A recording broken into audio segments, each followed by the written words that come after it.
World's best law of attraction money and success coach అయిన ప్రముఖ షేక్ అన్వర్ గారిచే మే 18th హైదరాబాద్ లో జరగబోయే one day magic of law of attraction and millionaire mind work shop కి register చేసుకోండి. నమస్కారం అమ్మ గారు. నమస్తే అమ్మా. మీనరాశి వారికి విద్యాపరంగా, ఆరోగ్యపరంగా, సంతానపరంగా, విదేశీ పరంగా ఎలా ఉండబోతుంది, ఎలాంటి పరిహారాలు చేసుకుంటే బాగుంటుందంటారు? తప్పకుండా అమ్మా. మీనరాశి వాళ్ళకి గత జరిగినటువంటి మాసాలుగా అన్నీ చూస్తే మనము ఒక గ్రహము లేదా చంద్రుడితో పాటు కలిసి 2 గ్రహాలు మాత్రమే యోగించడము, ఆ కష్టము, షష్టగ్రహ కూటమి, ఏలినాటి శని, జన్మశని, వరుసగా టెన్షన్లు, ఆరోగ్య సమస్యలు, మనశ్శాంతి లేకపోవడం అనేటువంటి అన్ని విషయాల్లోనూ ఇబ్బందులు పడ్డారు. కానీ ఈ మే నెల అంటే ఈ మే మాసం దగ్గర నుంచి దినదిన అభివృద్ధి చెందినట్టుగా ఒక్కొక్క గ్రహము మీనరాశికి కాస్తగా అనుకూలించడానికి ఎక్కువగా అవకాశాలు కనిపిస్తున్నాయని చెప్పచ్చు. ఖచ్చితంగా మీనరాశి వాళ్ళు ఊపిరి పీల్చుకోవచ్చు. మీకు మంచి రోజులు రాబోతున్నాయి. ఇప్పుడు పడినంత ఇబ్బందులు రాబోయే రోజులు మీరు పడాల్సిన పని లేదు.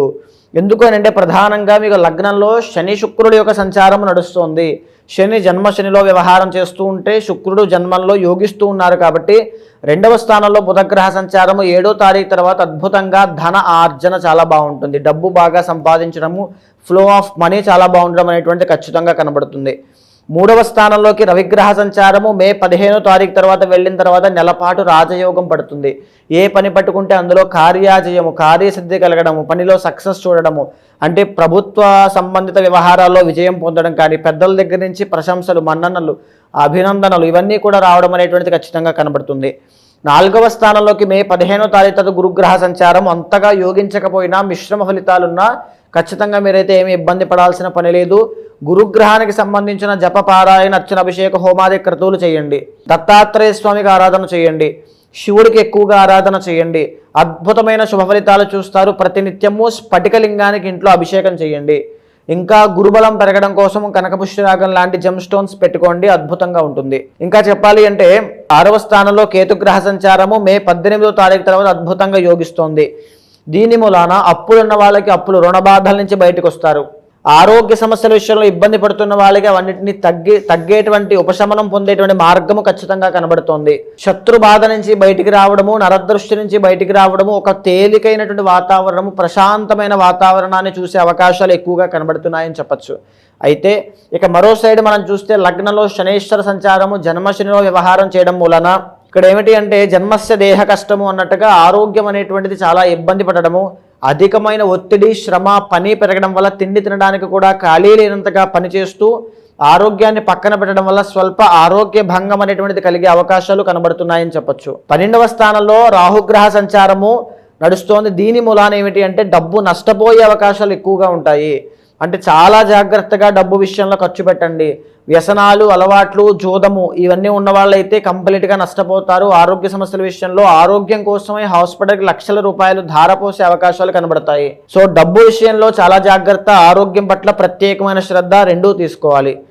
4వ స్థానంలో గురుగ్రహ సంచారం సామాన్యంగా ఉంది. పెద్దగా ఇబ్బంది అయితే ఏమీ కాదు.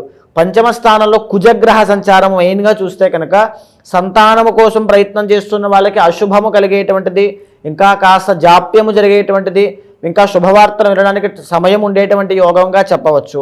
వాహన ప్రమాదాల విషయంలో జాగ్రత్తగా ఉండాలి. రక్తదోషం విషయంలోనూ, జ్వరాది రోగపీడిత అంటే ఈ యొక్క జ్వరము కానీ చిన్న చిన్న ఆరోగ్య విషయాల్లో కూడా చాలా జాగ్రత్తగా ఈ మాసంలో ఉండాలి అని చెప్పచ్చు.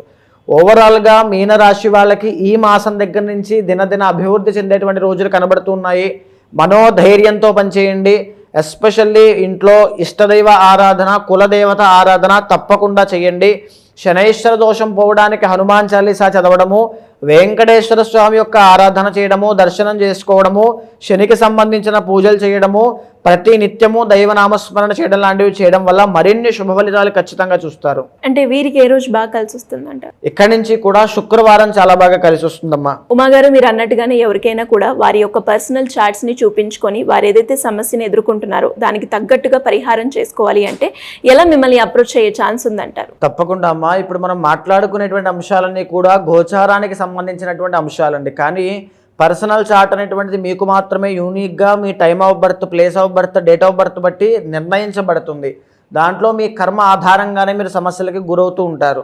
ఒకవేళ ఇక్కడ ఎంత యోగం బాగున్నా మీ జాతకంలో సమస్యలు ఉన్నాయి, మీ లైఫ్లో ఉన్నాయి అంటే పర్సనల్ చార్ట్లో దోషం ఉంది అని ఖచ్చితంగా అర్థము. ఒకవేళ ఇక్కడ ఎన్ని దోషాలున్నా మీరు శుభంగా ఉన్నారంటే పర్సనల్ చార్ట్ చాలా బలంగా ఉంది అని అర్థము. ఒకవేళ మీరు ఏ సమస్యతో అయినా బాధపడుతూ ఉన్నట్లయితే ఖచ్చితంగా అపాయింట్మెంట్ తీసుకోండి. మా వాళ్ళు మీకు కింద కనిపించే నెంబర్కి కాల్ చేస్తే పూర్తి వివరాలు అందిస్తారు. మీ పర్సనల్ చార్ట్ చూసిన తర్వాత దానికి గోచారంతో సమన్వయం చేసి తగినటువంటి శాంతి పూజలు ఆచరింపచేసి మంచి రిజల్ట్స్ వచ్చేలా చేస్తాను. థ్యాంక్ యూ అండి, thank you so much. Suman టీవీలో మీ పర్సనల్ అండ్ బిజినెస్ ప్రమోషన్స్ కోసం కింది నెంబర్కి కాంటాక్ట్ చేయండి.